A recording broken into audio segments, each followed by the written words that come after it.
Ladies and gentlemen, boys and girls, my name is Bins and I welcome you to a new Shapes.io video, my 7th video in what is becoming a small series already. Now, in my 6th video, I try to improve my own personal record for the fastest automated factory, the fastest MAM. So if you're interested, I invite you to go watch that video. In that video, I made a mention somewhere. I briefly talked about floating layers in this game.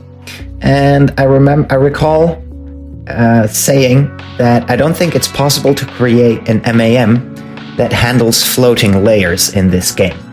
And, the comment made me start thinking, is it not possible to create an MAM that handles floating layers? And the truth is, I haven't seen any videos of any people who have created one. So I was wondering, is this truly not possible? And well, by this intro and also by the title, that the answer is actually it is possible. And I'm very proud to announce that I did in fact create an MAM that can handle floating layers in this game, Shapes.io, and today we're going to have a look at it. I hope you enjoy. So the first thing about this game is, what is a floating layer? So I maybe need to explain that first, because people usually know the floating layers from these two shapes here. I'll call this one the logo shape, and I'll call this one the rocket shape. So in the regular game, in the first 26 predetermined levels, those are the only shapes that you're going to find with floating layers in them. And if you've been playing this game yourself, you know that these shapes are particularly challenging because of this fact. Now, in order to understand what a floating layer is, and in order to understand why it's hard or harder to create these two shapes rather than the other ones, you need to understand how a shape actually works. So if you look at this shape, for example, right, the blueprint shape, then you need to imagine that we're looking at this shape from top down, and it has, let's compare it to a layered cake, right? Any Shapes.io shape can consist of 4 layers, and we're looking at it from the top down. So the thing is that if you stack one layer on top of the other layer, then it will, from the top down perspective, so to speak, it will move closer to your point of view. But the very important thing with this game is that in order for a layer to be stacked on top of another one, there needs to be support on the layer below it. Because if there is no support, then the layer will fall down, in parentheses, right? It will fall down to the layer below it because there is no support. And that is what the challenge is with the floating layers. For example, let's look at the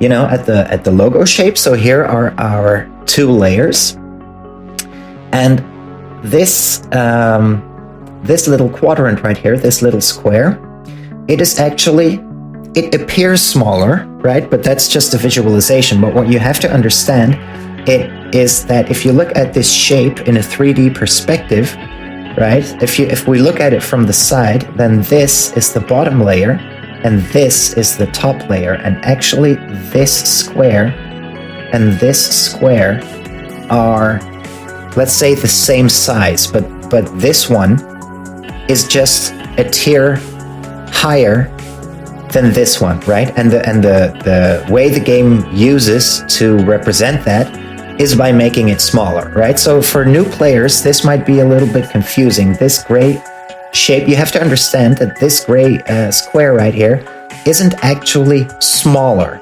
than this one. It is just, it's visualized in a smaller way to represent that it's on a different tier of your so-called cake cake, right? Your layered cake of the shape.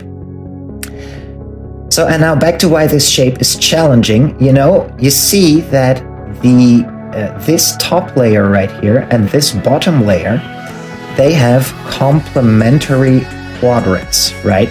So if you fit this bottom left quadrant onto this shape, then because there is no support here in this bottom left quadrant on the bottom layer, this will actually fall down and we'll get one layer, right? So that is the challenge with floating layers in this game. So and the challenge of creating the logo shape and the rocket shape consists in figuring out a way to make this layer float, right? To keep this quadrant on the top layer while your bottom layer doesn't have any support for it, right? That's why these levels are particularly challenging, and the rocket shape is even more challenging because you have 4 layers. But the same thing happens here, and the challenge is in layers 2 and 3. So again, here you can see that we have a cutout on the top right, and it will, we have the only quadrant we have here is the top right. And again, if you put these layers on top of each other with a simple stack, then this layer will fall down to the same level as this one, and this white circle, it will fall down to the 3rd layer. And that is how this game works. That's why those levels are particularly challenging, right? Now, in order to create an MAM, you need to know, obviously, how to create a floating quadrant, right? And the way a floating quadrant works, I set something up here. We'll have a look at the actual machine later. There we go. I prepared a little something. I prepared, 4 quadrants of red squares. So imagine we would like to get this, right? Because of the explanation I just gave, we know that this quadrant, the bottom right quadrant, and the top right quadrant, you have to interpret as them being the same size, but this one is on a higher tier than this one, right? So how are we going to create this structure? Well, in all cases, you're basically going to work with a double stack. You're going to create more than what you need, and then you're going to throw half of your shape away. That is how you create a floating layer, right? So if we need 2 quadrants here, we're going to need 4 inputs, right? And we're going to need to create 2 separate shapes, and we're going to stack them on top of each other, and then we're going to throw half of that stacked shape away. And the way that works is we're going to start with these 2 shapes, right? These 2 shapes are the ones we're going to create, and then we're going to merge that. So if we stack this on top of this, then this will become the top layer, and this will remain the bottom layer, right? And because we have overlap in the top left quadrant, that will actually stack. Because if we didn't have that, then those would just merge, right? But since we have overlap in the top left quadrant, what we're going to create is the following, right? This is the shape that we're going to create if we stack these 2 on top of each other. So if we stack the bottom one on top of the top one, right? This is what we're going to create. And then let's visualize it. So we're going to stack that. This will be the result, right? And then what we're going to do is we're going to cut that in half. We're going to cut that vertically. So we're stuck with the left half and the right half. And then we're simply going to discard the left half and the result will be this, right? So let's demonstrate that in real life. What we need is a diagonal one, right? So let's rotate that. This is going to be counterclockwise. Yeah. Sorry, computer being slow. And then we need the top left quadrants. So this is going to be a 180 degree, 180 degrees, right? So, and then we're going to stack this. So we get our diagonal shape right here, right? We get the top quadrant right there. Then we're going to stack that again. We're getting this weird looking shape right here. And then, exactly as predicted, we split it in half, we cut it in half, and we throw away the left portion. And that is how you create a floating layer in shapes.io.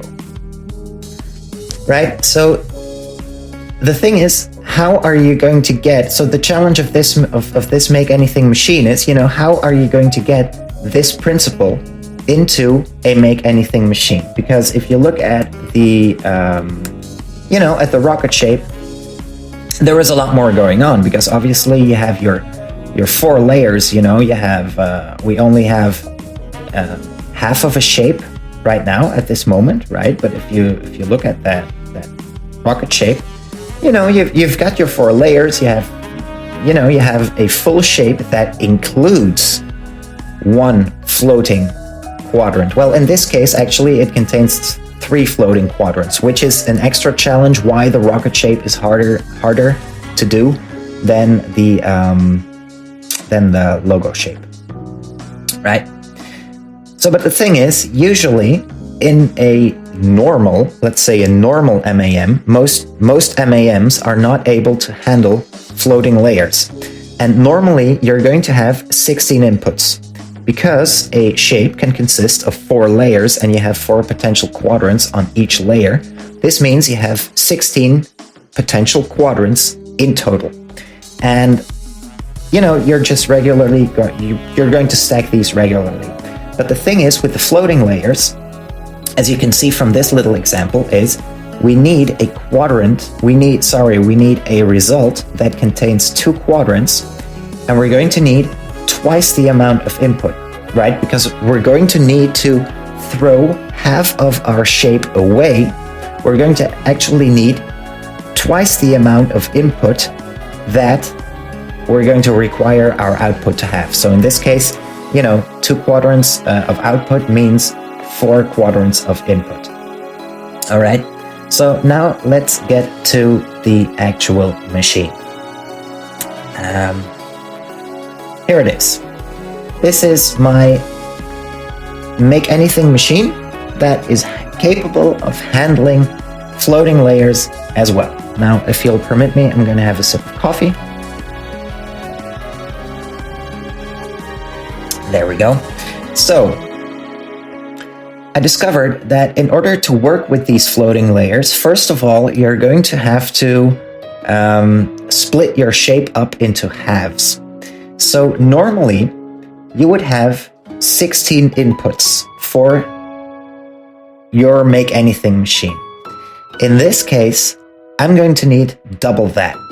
So I have 8 right here, 8 right here, 8 right here, and 8 right here.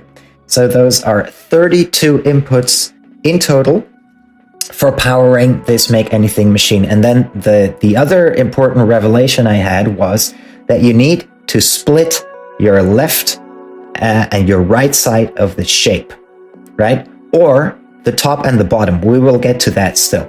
But either way, you're going to need to split your shape in 2 halves. All layers, but on left half, right half, or top half and bottom half. And you're going to need to process and create those separately. So that's what I did. This side produces the left half of my shape. and the other side is going to produce the right half of my shape. You know, and these units are, let's keep it simple and say identical. Let's keep it simple for now and say they're identical, because they're not 100% identical, but you know, the principle is the same. So in the bigger picture is that we're creating the left half here, we're creating the right half here, and then here in the center, it comes to a stacking module that is going to, you know, stack the different inputs on top of each other. And another challenge with this machine, with the floating layers, is that you also have particular requirements for stacking order that are usually more complex than, you know, more complex. By more complex, I mean less straightforward. You know, there is more to it than just put anything on top of each other like you can do with a regular make anything machine, right? So all of these inputs are identical. I created a pretty simple and straightforward input that is just going to, you know, it's going to take an omni shape, it's going to cut it up. I devised a really simple color mixer right here that just takes the three inputs. So I want to say in advance that the focus of this machine is not speed or efficiency. You know, I just wanted to be this to be a proof of concept primarily. So this machine is really slow in creating its shapes, and that has to do with the fact that, you know, I didn't take the effort to optimize any of this. All I wanted was, you know, a simple input line that gives me one colored quadrant, and it gives me the one that I request. All right. So through the wiring layer, which we're going to have a look at later, you know, we just get our desired quadrants here. It's always going to be the top right quadrant. It's going to paint that in the desired shape. I cooked up a little, you know, a pretty compact version, but slow version of a double painter module. If you can use this for your own purposes, feel free to take a screenshot. I don't mind at all. It is not super efficient. It is not super fast, but it's pretty condensed, right? So that's what I wanted. And then the top right quadrant that is being spit out right here is going to run through this kind of looping mechanism, which is connected with the wire, and this is going to determine on which of the four sides this particular quadrant will have to go. That's what it does, right? So we're always going to get the top right quadrant as the output, and then this little module right here, it is going to rotate that until we get the correct orientation, right? So I have that 8 times in a row right here, and I have that 8 times in a row right here. The top layer, so the top 8 outputs, they are going to be used in cases where we have a regular half of a shape, right? Because if you have 8 inputs, if you want 8 outputs, and you don't have floating layers, then 8 inputs will be sufficient. On the bottom, our 8 outputs are going to run floating layer machines, right? And any half shape or any shape can contain a maximum of 2 floating layers. So that is why I made 2 identical floating layer machines, right? This at the top, this is very simple. This is just a regular stacker, right? And this is going to handle any normal layers, right? And as you can see, we are currently producing the logo shape. Let's actually change. Sorry, we're creating the blueprint shape. Let's change that. I prepared a few shapes that contain floating layers, and this is the regular logo shape that we all know and love, or know and hate, if you prefer.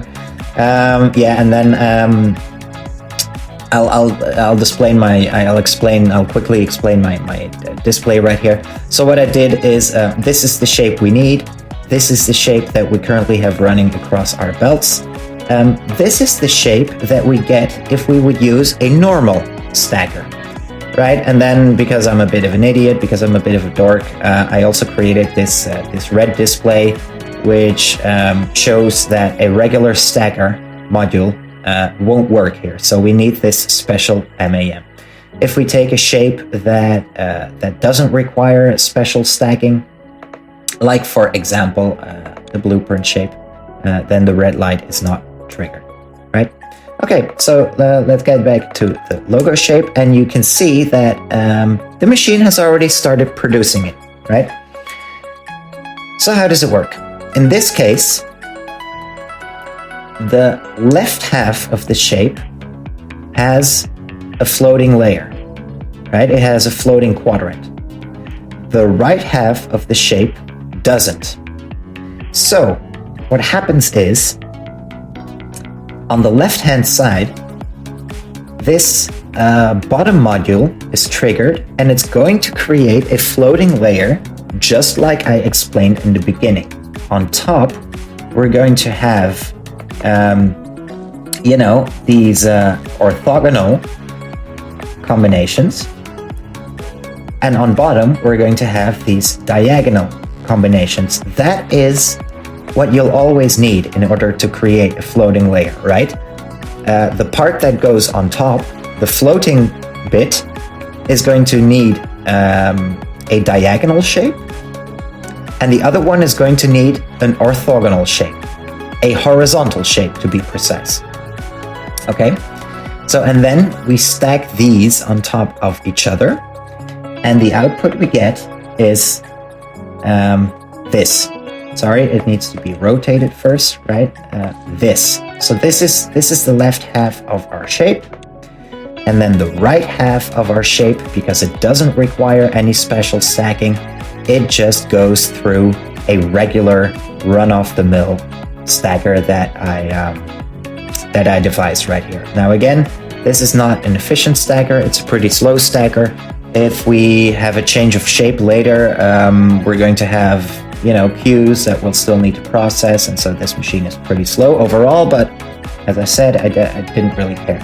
The bottom line is that we don't need this special floating layer stacking module right here, because it would be a waste of resources, right? So we just have the regular shape right here. Those two meet in the middle, and they are stacked to create our final layer, right? Sorry for the interruption. I got a phone call. My phone rang during recording, and it was a phone call I had to take, so I had to interrupt my recording. Anyway, apologies for that.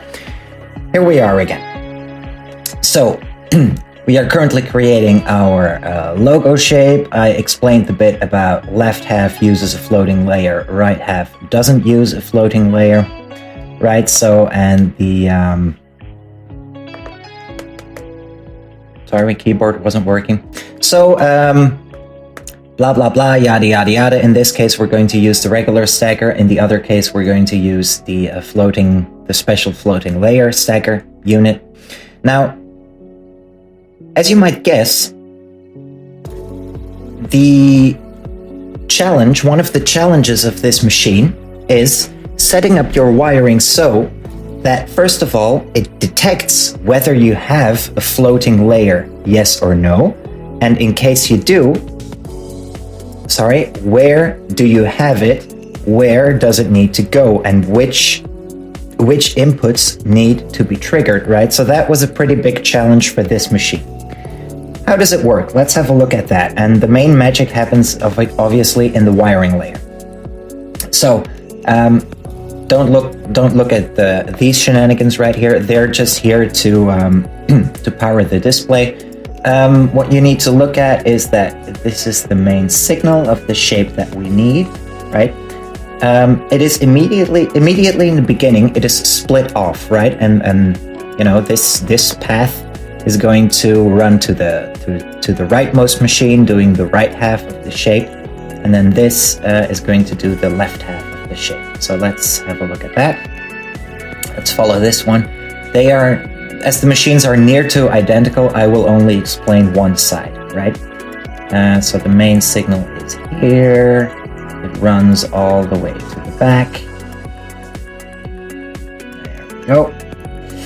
And here it runs into, first of all, it runs into this module, but for transparency's sake, I'm not going to talk about that yet, right? So let's ignore that for a minute. And let's just say, okay, here is our main signal. It is currently, it is rotated, right?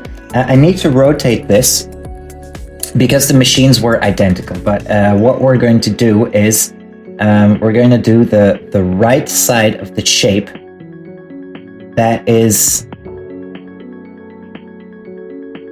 Yeah, no, sorry, we're going to do the left half of the shape, and my machine is set up so that it processes the right half. So what I do here is I rotate it 180 degrees so that the left half of the shape becomes the right half of the shape. And then afterwards, I'm going to rotate it back, right? This rotation is not there in the other machine. That's why they're not identical,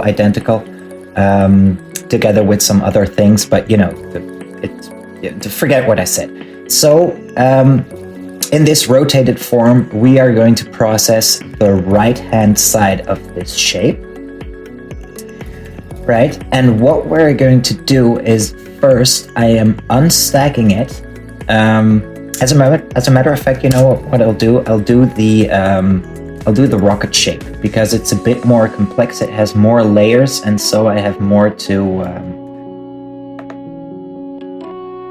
I have more examples to, you know, I have more inputs and more info that I can use to illustrate how it works, right? So anyway, here is the incoming bit, right? It is unstacked, and we're going to take the right side of our shape, right? The first thing that I do is I'm going to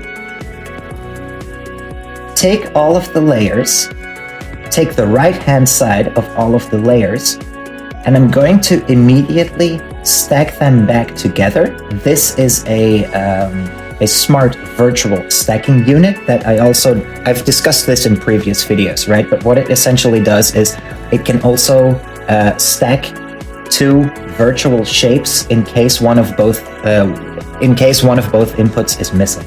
Right? If you just put a regular stacker and you don't have two inputs, then you won't get your output, blah, blah, blah. If you don't know this, then please watch another video. Anyway, so this is a stacker. It's going to stack that shape, and then it's going to immediately unstack that stacked shape again. And what this is going to do is, if we have a floating layer, then this unstacked shape is going to be different from this unstacked shape, right? If that's the case, then these systems are going to trigger, and we're going to know, or the machine is going to know, that we are dealing with a floating layer. And if it deals with a floating layer, then is going to output these signals on the right-hand side. If it is not a floating layer, then it's going to export the signals to the top, right? Because as I said before, the top does the regular stack, and the bottom does the floating layer stack. So that's how that works on the wiring layer. So, and now the dumb thing is that in this case, I don't have a stack on the right. Okay, let's just use a different shape altogether that has... Which are we going to use? I like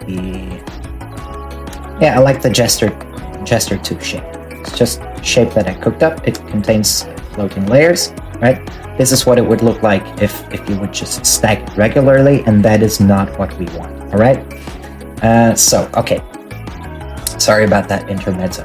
So what do we see here, right? So we have our unstacker right here. And we do in fact have a floating layer right here, right? Because you see that the blue squares and the yellow and red points or star quadrants, they are not on the same layer. So we're dealing with a floating layer. There is on the top half, there is no support for those blue quadrants, right? So we're dealing with a floating layer. Okay. So these get unstacked here. They get stacked back together. And what we see is that the result between those two layers is actually different now, right? And because we have a difference, this comparing unit outputs a 0, and this one as well. On the contrary, here, if we take this input and we take this input, we stack it on top of each other, and we unstack it again, then the result is the same as the input in both cases, right? This is the same. Therefore, these comparing units output a 1, they go into an AND gate, and through a NOT gate, this tells us that no, we don't have any floating layers for this combination, right? So here, on layers 1 and 2, or I should say layers 4 and 3, because so the top layer and the second to top layer, they do have floating layers, right? This one does not have any floating layers, right? And the bottom ones don't either. So what happens is these floating layers, they are output to the right, right? These signals are output here, and the other signals are output towards the top, and they are going to trigger the regular stackers, and the signals that come out to the right here, they are going to trigger the floating layer stacker. Okay? So you see that happening here. Again, horizontal, diagonal, stacked on top of each other. We throw half of it away, and that is what we're getting, right? We're getting a half where the this red quadrant is on a on a lower level than the blue quadrant. That's what's going on right here. So that's how that's triggered. And then, yeah, the rest is just basically manipulating these lines so that they go to the right output, and the right lines are triggered. Because we need twice the amount of input, it actually suffices to just output one line, one wire, and then the wire can power two machines, right? With a regular stacker, for all of your inputs, you're going to have one machine. In this case, for one input, you're going to power two machines, right? That's how that works. Now, another interesting thing is this module right here, in case you're wondering what this does. What this does is it's going to determine on which quadrant our incoming line is. It's going to determine on which quadrant the incoming shape is, and then it's going to determine on which side the other shape has to go in order to create a horizontal stack. Because since you can only work with clockwise and counterclockwise rotation, right, you need to ensure that if you have the top right shape, right, then your complementary shape is going to have to be the top left in order to create a horizontal stack, right? But if you have the bottom right shape, then you need the bottom left to be the complementary shape, right? And the way I did that is with this cutter unit. So what it's going to do is, if we have a top right quadrant, right, this will be output on the first line of a cutter. That's how a cutter works. And if that is the case, if that is the top right quadrant that we have incoming, then the complementary shape is going to have to be the top left. And if we have the top left, then the complementary shape is going to have to be the top right. And that's the third line on the cutter, right? So what it's going to do is it's going to rotate them 90 degrees clockwise, right? First, we have 100 degrees, and then we have a clockwise rotation again. Sorry, so that's 90 degrees counterclockwise. That will be the result, right? So if we have the either of the top quadrants, then the complementary shape is going to need a 90 degree counterclockwise rotation, and in the other cases is going to output that on this line, and we're going to have a 90 degree clockwise rotation. And that's the way I ensure that our complementary quadrant is always going to fit, right? Because otherwise, if you don't do that, then this stack is not going to work. So this shape always needs to extend across across both sides of the aisle, so that when we're going to cut it in half later, here, this stack needs to remain intact, right? So that is why this bit is pretty important, and I think there are more convoluted ways of achieving this, but I find this pretty elegant actually. So I wanted to show it off a bit. Okay, so where were we with the wiring? The rest, I think, is pretty straightforward, right? So this is how we determine our inputs. The wires, if they are not floating layers, then they move upwards into the regular stacker, which I'm not really going to explain how the wiring works there. And otherwise, it's going to run into the machines.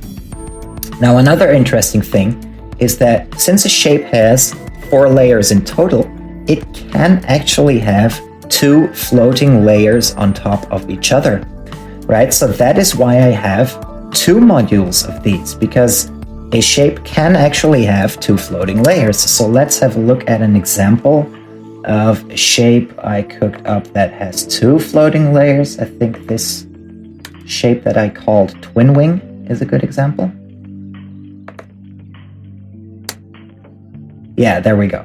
So this shape has 4 layers, and if we run it through a regular stacker, then it would have only 2 layers, right? Because you have 2 sets of floating layers going on. So in that case, what happens is all of these signals are triggered, right? Because we now have 4 floating layers. None of these signals are triggered because we have no regular layers. And they're just gonna power the 2 machines instead of just the 1. So we have 8 incoming inputs, and we're going to have 2 outcoming outputs with the layers. Okay. Now the next thing, this is also the hard part. The next thing is the order of operations with the stacker. Because if you've played this game and you run into the the rocket shape. Let's do the rocket shape. Where's my rocket shape? There we go.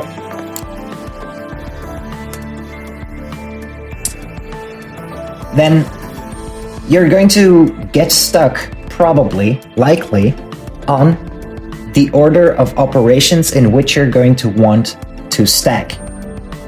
Let's let this run for a bit so that the old shape has been flushed from the system. So the reason why that's a challenge is, if you look at this shape, first you're going to need to create the white circle so that you can stick half of your non-floating layer to the top. Because if we strictly look at the left half of this rocket shape, then we have the bottom layer, the second layer has no content, and then we have the third and the fourth layer, right?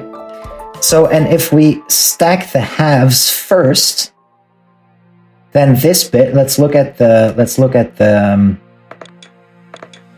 thing again, right? So imagine we're only doing the left, right? And there is absolutely no input. There are no quadrants on the second layer, right? So if we don't particularly stack these things in a predetermined order, in a particular order, then what is going to happen is, for the left half, since we don't have any support here, this part is going to fall down to the second layer, this part is going to fall down to the third layer, and we're going to be left with a shape that has 4 layers on the right side of it and only 3 layers on the left side of it. So what you need to do is, first you need to merge this part with the full white quadrant, the full white layer, right? You have to stick that on top of that. You stick half of this on top of or below all of this, right? You stick the right half, including this, on top of the bottom shape, and the result of that is what you're going to stack. That is why the rocket shape is such a challenge. It really triggers your understanding, it challenges your understanding of the game at the point where you encounter the rocket shape. That's why there are also plenty of tutorials on YouTube on how to do the rocket shape and the logo shape, but particularly the rocket shape because it's hard. So that's the way it works, right? You need to pre-assemble full layers in some contexts, and you're going to need to pre-assemble and pre-stack half of some layers onto the full layers. Now, in any case, if you have a floating part on the third layer or the fourth layer, then you're going to need to stack that on top of each other. And if you have it on the second layer or the first layer, then you're going to need to stack that on top of each other. So what I did was, in order to handle that, is this rerouting mechanism right here. Right, let's have a look at the other side to see that in action. So, what is going on? We have a regular white quadrant right here. A regular white half right here consisting of circles. And we have the bottom regular quadrant half as well.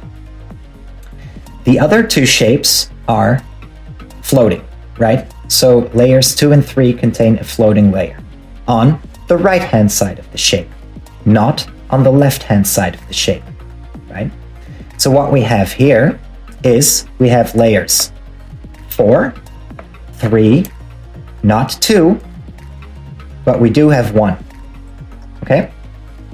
So the order of operations is actually pretty important here. This is why these two shapes don't meet each other in the middle. Because if they did, and we're going to stack that first, then these two will fall to the same level as this one, if we would stack that first. So this rerouting bit is really important, right? They need to meet each other correctly halfway on the correct layer. And if they are not supposed to be stacked together, then they have to meet each other on different stacking units or not meet each other at all. And this is also it's basically a very simple stacking unit. Again, if you'd like, you can copy this. It's not a very efficient stacking unit, but it's flat. I wanted a flat horizontal layout for this stacking unit, and it is capable of bypassing the entire stacker in case we don't have input on either side. That's what these belt readers do. They are connected with an AND gate, and if we have an AND gate, it means we have input coming from both sides. Then it's going to allow these shapes to pass, and they will run through the stacker. So if we don't have an input on both sides, then these bypass filters are going to be triggered, and they're just going to siphon off that shape onto the final lane. So what we have here now, these lines, these outputs, they run below it, they're tunneled below. And the first thing we do is stack the regular shapes, the regular third layer shape, or half. We're going to stack that to the full white circle. And then the other one that does contain the floating layer, this is going to be stacked on top of the bottom gray and blue circle. That is going to happen first. And then these two outputs, they are stacked on top of each other, and that will create the final output. Okay? Now there is another thing that I would like to show you. Because we are strictly working with left and right? That's the way we're splitting up our shape. We're working with the left half and we're working with the right half. But now, if you create a shape, like for example, just a second. Let's take this shape, for example, right? If you run this shape through a cutter, then you're going to have the same problem, right? Because as long as this shape is glued together, these layers, these left two quadrants, they will be floating. But if you run that through a left-right cutter, then you're going to be left with a problem, because suddenly these shapes are going to be free. This left half is going to be free and is going to fall to the to the bottom layer. And you're going to get, if you stack it again, you're going to get this, right? So how do I handle that? In case the shape contains a stack like this, we need to do something, right? Because the machine, the way it is now, doesn't work.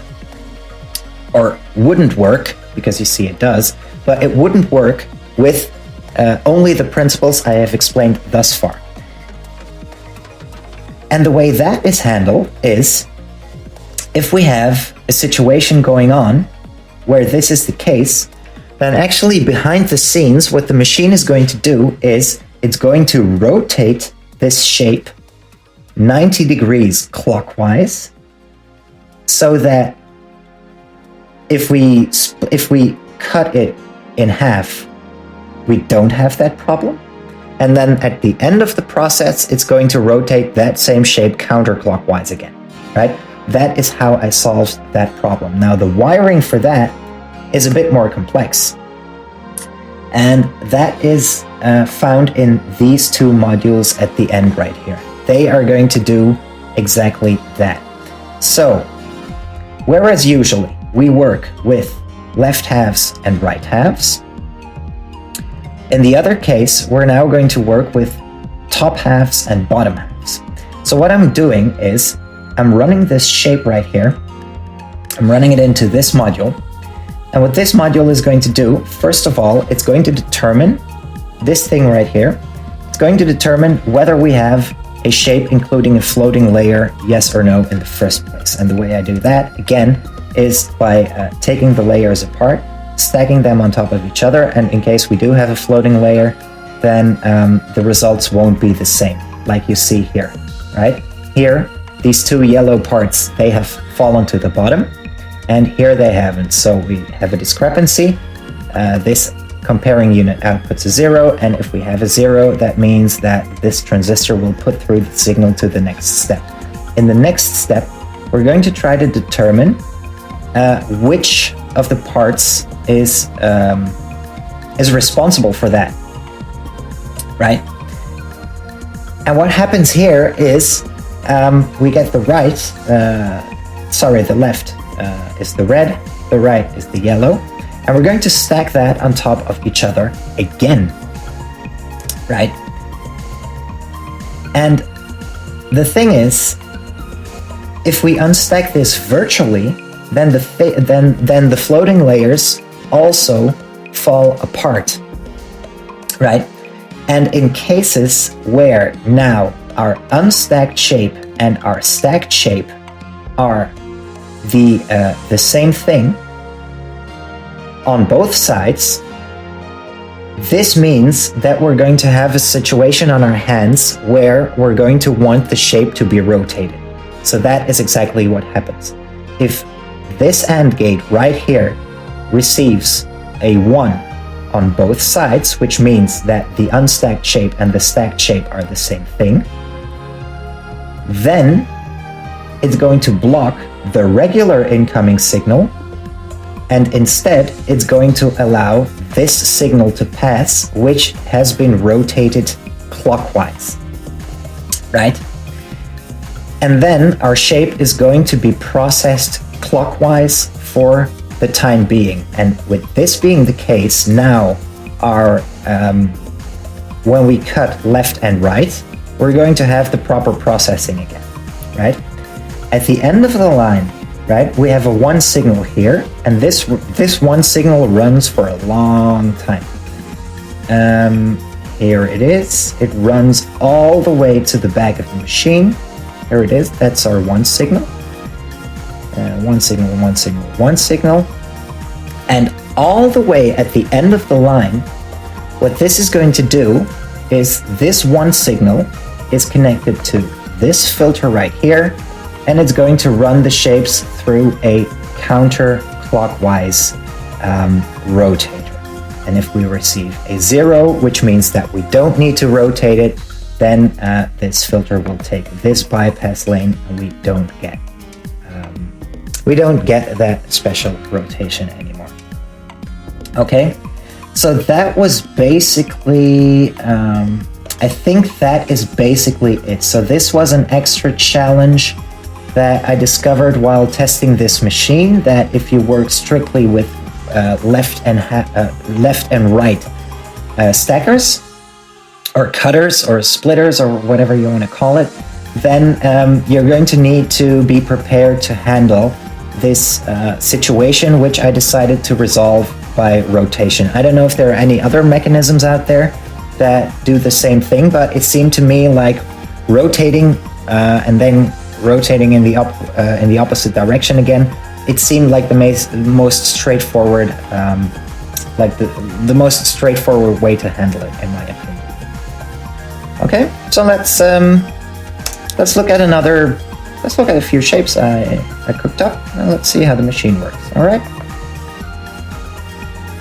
I prepared a few shapes. This one I called gnome. I don't know, maybe it's just my imagination, but this is supposed to be the pointy hat, and then the yellow face, and then the white beard or whatever, so I called this shape gnome, right? And we have some floating layers again with this one.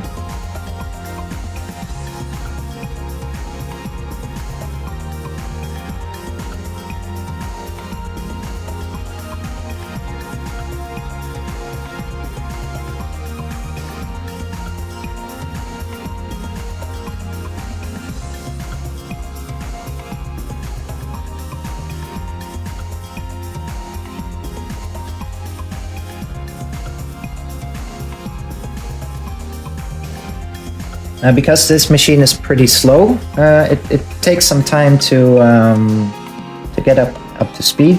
What this filter does is it cancels out all the shapes that we don't want. So it will take some time, but eventually this belt will become a full belt, which in my current rendering with my current frame rate, I believe will run up to 19.9. Okay? Or 19.9. Okay, so this is our gnome shape. Let's have a look at another one. I call this one ice cream. I don't know, it takes a bit of imagination.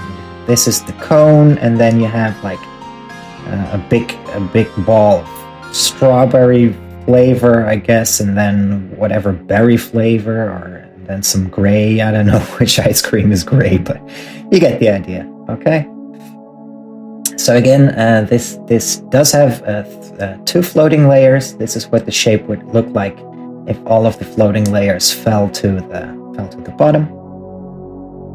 Right, and let's just have a look a bit at the machine, see how it works.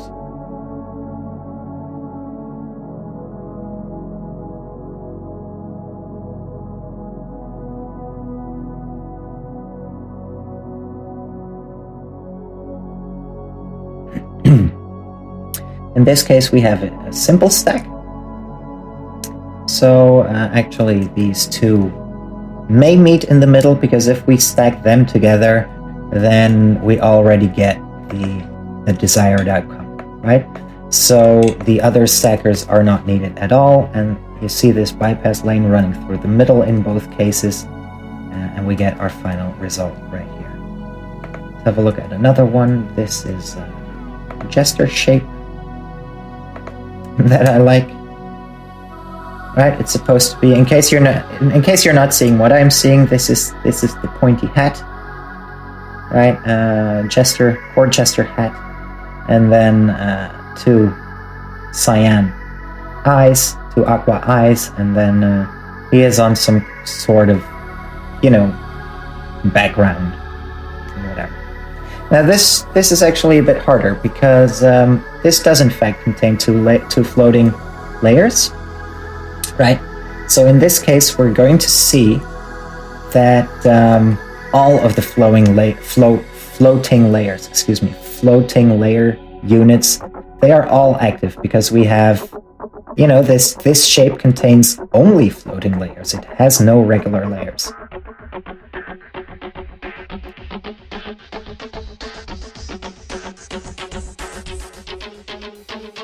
Okay.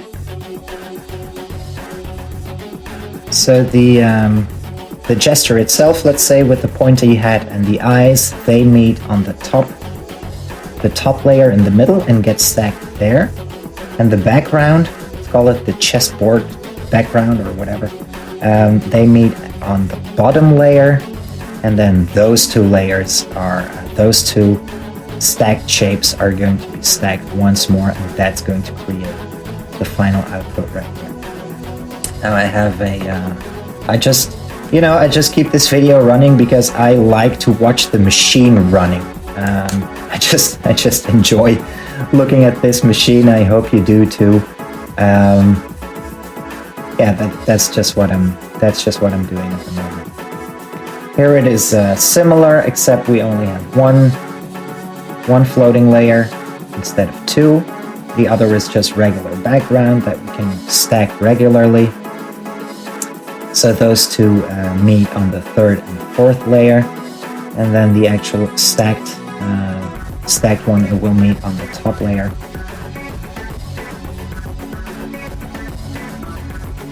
The background is stacked first, then the gesture is stacked, and then both sides are going to be put on top of each other again.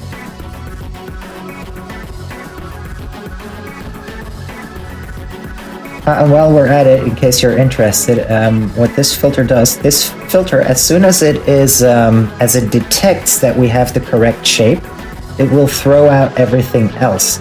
But if it doesn't, then it will let everything pass, right? And I don't know if you want to know how that works.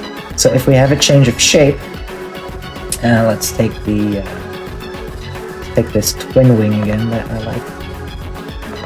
like the way it looks. So it's going to allow everything to output, and as soon as we get the correct twin wing shape, then it's going to block everything that's not correct. And the way I did that is just, by comparing this. As soon as this and this matches, then this is going to allow the shape to pass, and suddenly the filter is going to activate, which has happened. No, it hasn't happened yet. And if it doesn't output that shape, then it outputs a 1 and it will always be open. So this is why you'll see the belt will increase in speed until it captures the correct shape. There we go. And now it decreases in speed again because now only the correct shape is allowed to pass. You know, those are little shenanigans, little